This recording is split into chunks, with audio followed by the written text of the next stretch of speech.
Yun mga boss, meron tayo dito ngayong NMAX V2 na magpapatop overall or engine refresh. Dahil ang unit ni bossing ay palagi na daw nagbabawas ng langis at ng coolant.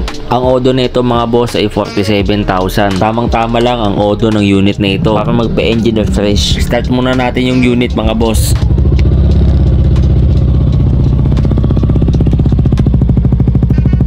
Dito mga boss ay makikita nyo na malangis na yung tip ng tambucho ng unit na ito. Isa yan sa mga indikasyon na kumakain na ng langis ang makina ng unit ninyo mga boss. Dito sa part na ito mga boss ay nabaklas ko na yung ibang kaha na makakasagabal kapag ibinaba ko na yung head at block ng unit na ito. At ito na nga ang bumungad sa akin pag baklas ko ng head cover na ito mga boss. Naka-timing na yan mga boss dito sa may magneto, pero hindi na makita yung timing mark dito sa may cam gear dahil sa kapal ng dumi nito. At pag baklas ko ng water pump nito ay nalaman ko na sira pala ang mechanical seal nito, kaya palagi nagbabawas ng coolant ang unit ni bossing. Dahil dito dumadaan yung coolant mga boss dyan sa may bearing. Yan din ang dahilan kung bakit napakadumi ng mga pyesa dito sa may cylinder head. Mamaya ay papalitan natin yan mga boss. At dito naman ay naibaba ko na yung cylinder head. At ito naman yung kondisyon ng piston niya mga boss. Malangis-langis pa. At makikita nyo dito mga boss na talagang malaki na din yung play ng piston dito sa block. Hindi kasi dapat ganyan kalaki yung play nan mga boss. Kapag ganito mga boss ay siguradong palitin na ang piston ring nito. At dito sa part nito mga boss ay naibaba ko na yung mga dapat linisin na pyesa mula sa mga laman loob ng cylinder head hanggang sa cylinder block at throttle body mga boss. Ito nga pala ang throttle body ng unit na ito mga boss ay ngayon palang malilinis sa loob ng 47,000 kilometers na tinakbo nito. Kaya makikita nyo na talagang makapal din ang mga carbon deposits nito. Tapos yung cylinder block naman nito mga boss ay wala pang tama.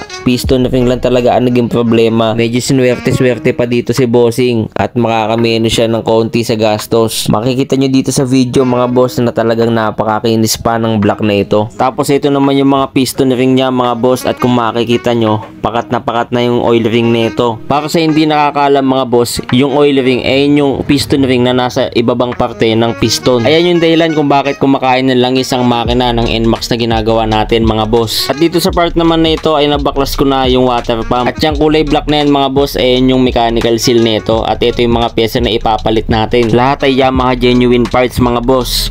At dito naman ay naikabit ko na yung bagong mechanical seal, pati yung mga bearing, o-ring at bagong impeller. Lahat ng laman loob ng water pump na ito ay pinapalitan na ni bossing para daw sure ball. At ito naman yung mga pinagpalitan natin ng mga pyesa. Tapos ito naman ngayon yung mga pyesa na napakakapal ng dumi kanina mga boss. Napakaputi na nila ngayon at mukhang bagong bago na sila.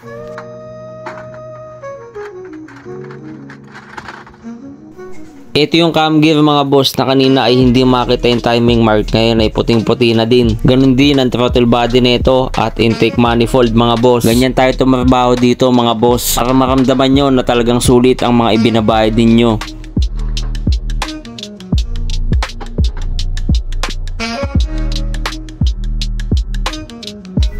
Dito sa part na ito mga boss ay unti-unti ko nang binubuo yung cylinder head. At dito ay naikabit ko na yung mga rocker arm, valves at camshaft. At dito naman ay nagkukuha na ako ng valve clearance. Nag-valve lapping din nga pala ako dito mga boss para sure ball na walang singaw. Hindi ko nga lang nakuha na ng video mga boss. At dito nga ay nakuha ko na ang tamang valve clearance nito. 0.10 mm sa intake at 0.21 sa exhaust. Tapos ito naman yung piston kit na ikakabit natin mga boss. Yamaha genuine pa din. At ito din yung mga bagong piston rings. At dito mga boss ay makikita nyo na bahagyan nakaangat yung oil ring nito. Ganun yung normal na piston ring mga boss, hindi siya pakat. Hindi kagaya dun sa lumang piston ring na nakalubog. Ito yung luma mga boss para makita nyo yung pagkakaiba ng luma at bagong piston ring.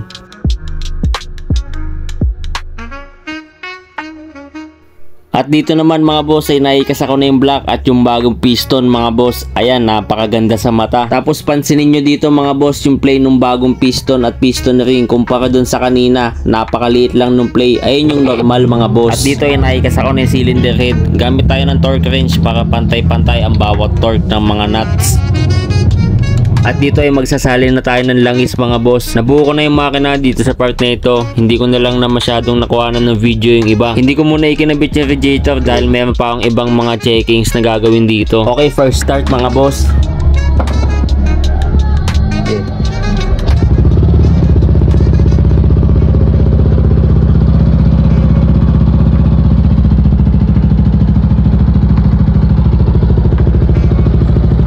tahimik naman yung makina mga boss. Check ko na lang kung mayroon ba itong mga leak o kung magbabago ba yung minor nito. At dito naman sa pipe mga boss, makikita nyo na wala siyang usok. Senyalis na walang problema sa pagkakagawa natin mga boss. At ayan, nabuo na natin yung motor mga boss. Ayos na itong unit ni bossing. Salam muna natin saglit sa diagnostic tool. Pakita ko lang sa inyo na wala itong check engine at nasa tamang RPM din ang unit na ito. Trouble code. No trouble code. Data. Boss, pa-start ako.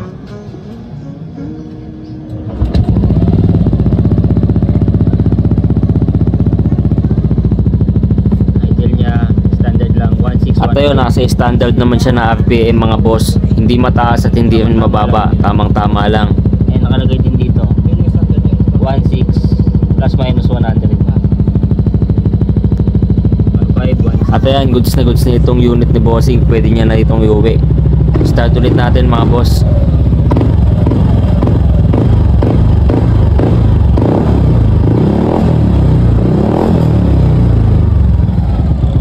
Pakita ko din sa inyo mga boss na gumagana yung VVA nito pag pumalo na ng 6K RPM.